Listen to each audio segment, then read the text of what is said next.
Where it's Slaveway or Slave Scam or whatever the brother Scamway.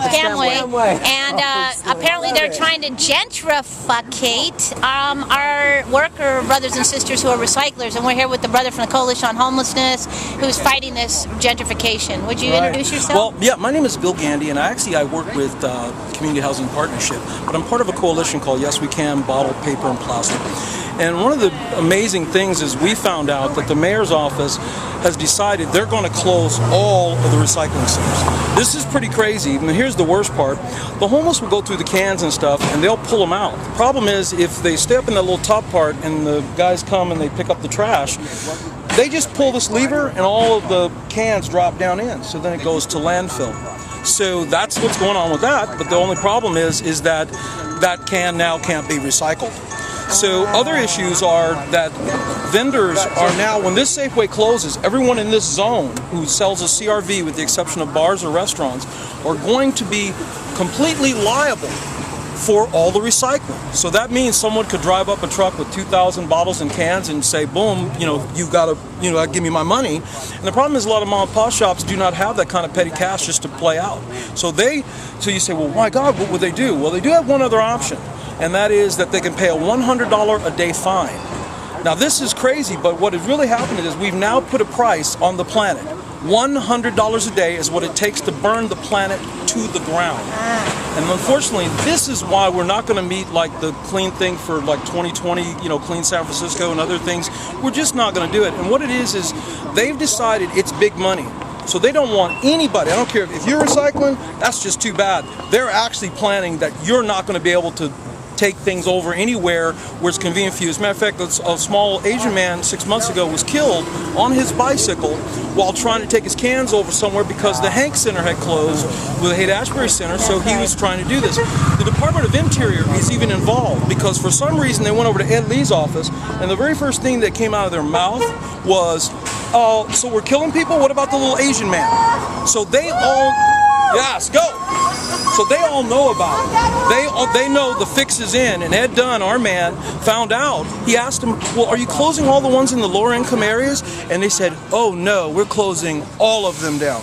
So this is your warning, San Francisco. If you ever wanted to recycle at all, if you ever cared about the environment at all, if you don't want to buy your asbestos shorts on aisle 3 in Safeway, then what you do is you need to come and support us and help us and try to get Safeway to stop the eviction. First one, come on, Ed. This is Ed Dunn, folks. This is who we're fighting for. Let's give Ed a big hand. Yeah! Hi, everybody. My name is Ed Dunn. I'm the Executive Director of San Francisco Community Recyclers. We operate the recycling center over there on the other side of the parking lot, the Market Street Recycling Center. We've been on this parking lot operating the recycling center since 1987. That's when the bottle bill started in the state. Since then, over the last 26 years, up until this point, Safeway has been a great partner in recycling. They invited us and other recycling operators to operate recycling centers on about a dozen of their stores across the city. And it's only been recently, since it was mentioned that they've been trying to compete with Whole Foods, that they've decided to turn their back on recycling centers. And, boo on that.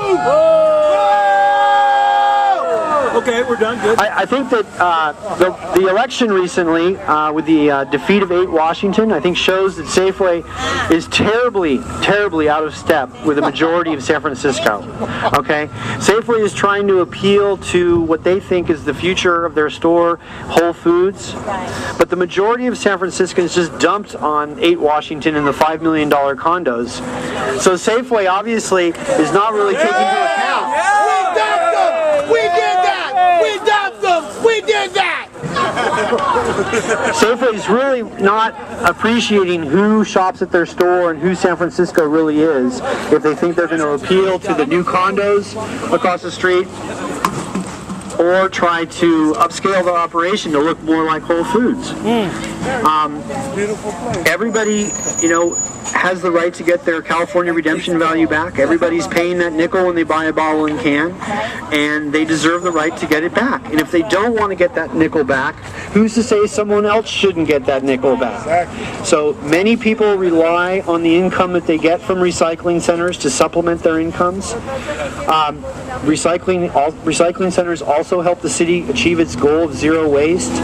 Bottles and cans are coming from all sorts of places, and the folks that use the Market Street Recycling Center are helping the city get to its goal of zero waste.